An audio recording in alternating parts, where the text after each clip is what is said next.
देशाचे पंतप्रधान नरेंद्र मोदी आणि त्यांच्या मातोश्रींवर एआय प्रणालीचा गैरवापर करून काँग्रेस पार्टी बिहारच्या वतीनं अपमानकारक व्हिडिओ तयार करून तो सोशल मीडियावर प्रसारित करण्यात आला असल्याचा आरोप भाजपानं केलाय।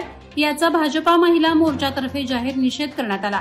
भाजपा महिला मोर्चा प्रदेशाध्यक्षा आणि आमदार चित्राताई वाघ यांच्या मार्गदर्शनानुसार भाजपा महिला मोर्चा दक्षिण रायगड जिल्हा अध्यक्षा चित्राताई पाटील यांच्या नेतृत्वात सर्व पदाधिकारी आणि कार्यकर्त्यांनी या आंदोलनात सहभाग घेतला। यावेळी जोरदार घोषणाबाजी करून या कृत्याचा जाहीर निषेध करण्यात आला। कर्जत तालुक्यातील नेरळ परिसरात घरफोड्यांच्या वाढत्या घटनांमुळे नागरिकांमध्ये भीतीचं वातावरण निर्माण झाले। 2 सप्टेंबर रोजी राजेंद्र गुरुनगरमधील अंबिका अपार्टमेंटमध्ये भर दिवसा 9 लाखांचे दागिने आणि 5 ते 6 लाखांची रोकड चोरीस गेली। त्यानंतर 7 सप्टेंबरला सुमन कॉम्प्लेक्स आणि जिजाऊ तलाव परिसरात 2 घरफोड्या घडून 70,000चा ऐवज लंपास झाले। सलग गुन्ह्यांमुळे पोलिसांच्या निष्क्रियतेवर प्रश्नचिन्ह उपस्थित झाले असून नागरिक संतप्त आहेत। पुरेसे पेट्रोलिंग न झाल्याचा आरोप करत नागरिकांनी चोरट्यांना तातडीनं पकडून सुरक्षितता वाढवण्याची मागणी केली आहे। सुधागड तालुक्यातील पाली नगरपंचायत प्रशासन आणि नगररचनाकार कार्यालय अलिबाग यांच्या माध्यमातून मालमत्ता कर वाढीच्या अनुषंगाने जनसुनावणी ठेवण्यात आली होती। मात्र या जनसुनावणीत जुलमी मालमत्ता कर वाढीविरोधात पालीकर जनतेत प्रचंड असंतोष आणि संताप पाहावयास मिळाला। जुलमी करवाढ रद्द करावी या मागणीसह पाली नगरपंचायत प्रशासनाचा नागरिकांनी यावेळी निषेध व्यक्त केला।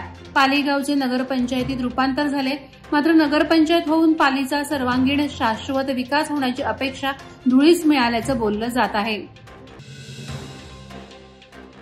उरण बेंडखळजवळ असलेल्या बीपीसीएल कंपनीत गॅस सिलेंडर वाहून नेणाऱ्या वाहनांना क्लिनर नसल्यास प्रवेशबंदी घालण्यात आल्याने गुरुवारी ट्रक मालक आणि चालकांनी आपली वाहनं बंद ठेवली। यामुळे कंपनीच्या रस्त्यावर गॅस सिलेंडर वाहून नेणाऱ्या गाड्यांच्या लांबच लांब रांगा लागल्या।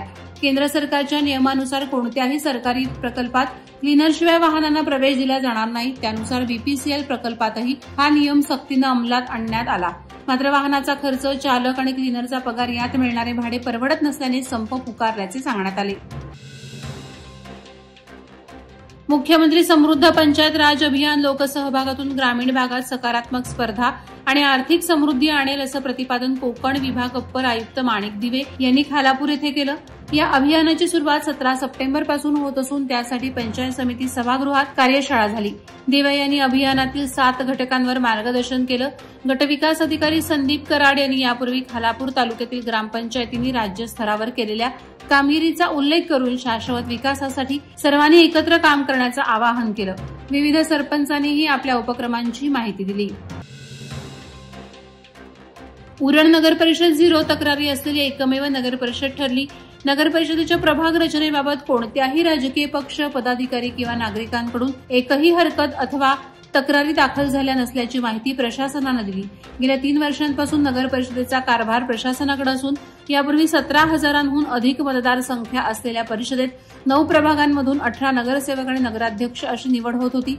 आगामी निवडणुकीच्या पार्श्वभूमीवर प्रभाग रचनेचा नवीन आराखडा तयार करण्यात आला।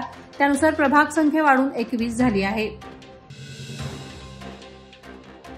पेण तालुक्यातील सार्वजनिक गणेशोत्सव मंडळ आणि घरगुती असे दोन्ही प्रकारचे साखर चौथ गणपतीचा गणेशोत्सव पेण शहरात आणि ग्रामीण विभागात मोठ्या प्रमाणात साजरा करण्यात आला। तब्बल 1.5 दशकापासून हा गणेशोत्सव साजरा केला जातो। तसंच पेण तालुक्यात प्रसिद्ध असल्याने पेण शहरातील अष्टविनायकचा राजा, ओरिजिनल अष्टविनायकचा राजा, कुंभाराळीचा राजा यांच्यासह अनेक मंडळांची मिरवणूक सोहळा पाहण्यासाठी पेणमध्ये गर्दी पाहायला मिळाली।